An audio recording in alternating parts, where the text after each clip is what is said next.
All right, guys, what's going on? Welcome in. So yesterday was obviously super exciting with the Jets agreeing to terms with three new starters: Justin Fields, Brandon Stevens, Andre Cisco. The Jets are making moves here, right? The Jets are filling needs and they're spending some money, but they're not being, reckless with the money. They're not throwing out, here's a 5-year contract, 100, plus mil. All these contracts, I think, are relatively fair. Relatively fair. And what's interesting too is that the Jets are doing actually something that I was really in favor of the Jets implementing before free agency, which is, hey, when we take a look at our free agent targets, let's go after the younger guys. Let's go after the guys who are entering the market for the first time. Andre Cisco, Fields, Stevens. These guys are all young. Stevens is 27, Fields is 25, and Andre Cisco is 24. That's like the sweet spot right there. They fit the Jets' current timeline with, all the young players that they already have. Tippmann, Olu, Gardner, Carter, Garrett, right? All these, Braylon Allen, all these different guys. So with that said, we're taking a look at all the other moves happening around the league. I mean, guys are just flying off the board. Javon Holland he signed a 3-year deal worth $45 million with the Giants early this morning. Guys that make sense or maybe made sense for the Jets are getting plucked off the board. They're signing with other teams, but despite that, there are still free agent fits out there. So could we potentially see another signing later on today? Could we see one now? Let me actually just double check. So no breaking Jets news here, but it's looking like Richie Grant is going to the 49ers. And then Will Fries is going to the Minnesota Vikings on a 5-year, $88 million deal. So let's look at a couple free agents that are still out on the board. Guys that make sense for this team, guys that would fit the system, guys that would also fit the age kind of timeline here. So the first one that just stands out, Juwan Johnson, tight end from the New Orleans Saints. Someone who's been known as a receiving threat at the tight end position, someone who's been really, really consistent. You kind of feel like he gets a little bit better every single season. And, I think ideally New Orleans would like to bring him back, but just financially speaking, they're just in a tough place. And that's, pretty well known. And I personally feel like Juwan Johnson makes a ton of sense with the Denver Broncos. Given the Sean Payton connection, given the need for a tight end, you can eliminate that need off your draft board so you can maybe target something else in that first round. I think, again, Johnson to Denver makes sense. They've made some really, really calculated moves. I'm loving what Denver's done so far. But look, if Juwan Johnson, who also has that connection with Aaron Glenn, I mean, talk about a humongous upgrade over what we currently have at the tight end position. You're looking at this offense. All of a sudden, you're thinking, okay, not only is just Justin Fields going to be the starting quarterback, but hey, this is probably going to be a team that implements the quarterback running game. That's, Tanner Engstrand coming in from Detroit. That's something that they don't really do. So you got to imagine that, okay, you know what? Maybe it's going to be, this offense is going to look a little bit different or a little bit differently compared to what a lot of us were thinking coming in. Johnson would be a huge upgrade over the middle of the field. He would provide a security blanket for Fields. I'm talking third and mediums. There's third and fives, third and sixes. Justin Fields on little 3-step drops. Boom, he could hit Johnson just on quick little turnarounds. That's awesome. Up the seam, right off of play action. That's going to be another huge, huge part of this offense, right? The play action game with the downfield passing. Johnson is someone who could hurt defenses. Again, he could stretch the field through the middle, but also hurt teams underneath.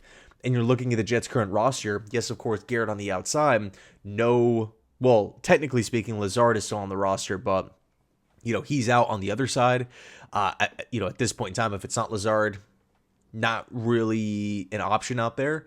Corley in the slot, but Corley's unproven. I like his potential, but he's unproven. So Juwan Johnson, compared to Jeremy Ruckert, would just be a huge, huge boost to Justin Fields. Now, I do think that the contract would have to be pretty sizable, a 3 to 4 year contract. Is it worth it? I think, if you could fill this need in free agency and the Jets feel like they're getting, a player that's going to fit the offense, help the quarterback, and really be a vital part of the pass game, then to me it is worth it. to me, it is worth it. Like there's a lot of pushback with the Brandon Stevens signing. Like, oh, his stats weren't all that great last season, and, passer rating and this and that, which I completely get. But I do think, hey, if this is a move that's being made on day one of free agency, and it's not to say that Stevens has no, he didn't show anything with Baltimore. He's a starter for a reason. A back-to-back starter for a reason, in 2 straight years with that Ravens defense. This is someone to me that like you just kind of have to opt to Aaron Glenn. You opt to Steve Wilkes. Like there's obviously something there. Darren Muji isn't going to be handing out a 3-year deal in the double digits annually to a guy that they're like, yeah, we don't really know if he's going to fit. Yeah, we don't really know if Aaron Glenn's going to like him. There's obviously those internal talks happening. So they're getting their hand-picked guy at cornerback too.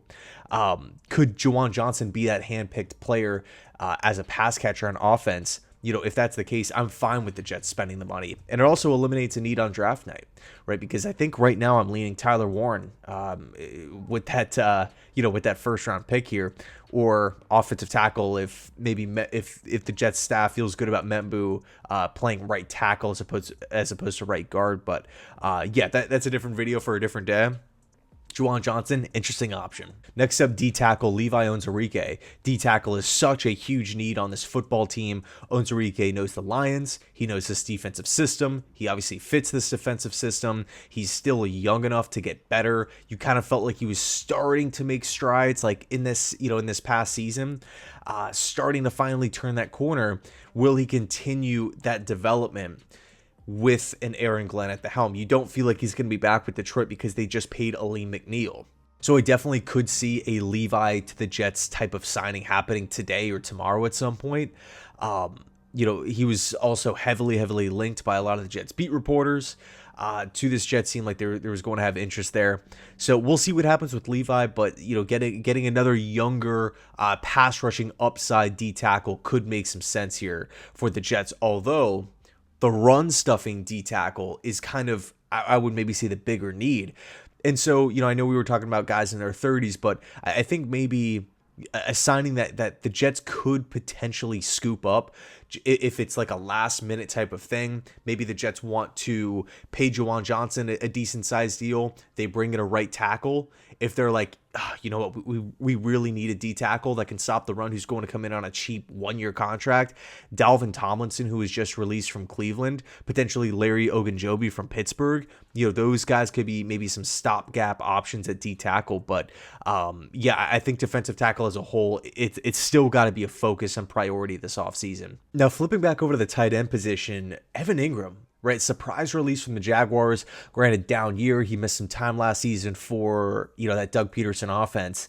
Under 400 yards receiving, but you take a look at the year prior, he really burst out onto the scene, had a ton of yards. And Evan Engram is a guy who he's played a lot of football. He's gotten in the end zone. He seems like he's a pretty reliable threat at the tight end position. And Evan Engram was actually in Denver visiting with the Broncos yesterday.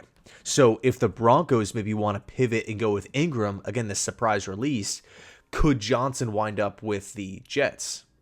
But then also vice versa, right? Could Evan Engram wind up in New York if Johnson goes to Denver? Or the Jets could just pass and just, maybe target tight end in the draft with a Tyler Warren, a Loveland, Fannin. There's a lot of different tight end options in this upcoming class, as we all know, but I think the Jets are like, whenever you're in a position right now where it's like, hey, you're in free agency, you have some money to spend, you have a glaring weakness on your team. By the way, Tyler Conklin is still out there, and there's multiple options out there. That's a pretty good position to be in, right? Where you have multiple guys that you feel good about as a team that fit the offense. Like that's a pretty favorable position. And then it's like, okay, well, if we miss out on all of those guys, we still have the draft as a fallback plan. But maybe that draft plan could be plan A in the Jets' eyes. So yeah, Evan Engram, definitely worth talking about. And then last but not least, I did want to talk about 2 tackle options here. Jedrick Wills, who we've talked a lot about, and then Joe Noteboom is kind of the backup swing tackle, formerly of the LA Rams, played on the left side, played on the right side. Right now you feel pretty good about the Jets starting lineup. Depth-wise, not so much. It's pretty thin. You know, if Olu were to go down, if Joe, if you know, take your pick on whoever gets an injury, like now all of a sudden that position is just like, okay, panic mode. We got to figure it out. With Noteboom, he does give you that security. I'm not necessarily saying that if you sign Joe Noteboom, he's going to be the day one guaranteed starter at right tackle. I mean, I think there's a chance of that happening given where the Jets tackle room is currently at, but he gives you kind of that backup plan, right? In the event that a tackle were to go down, he does have that swing versatility, similar to how the Jets kind of used George Fant in the early days of Joe Douglas, right? Just left tackle, right tackle. He's kind of the guy that can plug and play on either side, which is really, really important. And then, of course, with Wills, he's the younger, higher upside guy who we've seen great flashes from, primarily a left tackle with the Browns in his NFL career. But you know, going back to college, he was a right tackle where he obviously excelled and was a top 10 pick. Things didn't work out in Cleveland, missed some time due to injury. It seemed like he was on the way out anyway, and the Browns just did not want him back. So I think with Jedrick Wills, that could be a nice, cheap, incentive-based deal. Like, I'm talking 1 year, $6 million, 1 year, $7 million, with like 3 of that in incentives. Who knows, maybe cheaper than that. So we'll see how it plays out. Let me know your thoughts down below in the comment section. Is there any other prospect that you're and yes, of course, you know, Justin Reed is still out there, but which I still think could be an option here. But this draft class is deep in safety. Are the Jets going to double dip in the free agent pool at safety? It's rare that teams do that, right? Where they hit the free agent market, they spend a lot of money on both safety positions, bringing them both in at the same time. So anyway, let me know your thoughts down below. Thanks so much for watching, and as always, go Jets.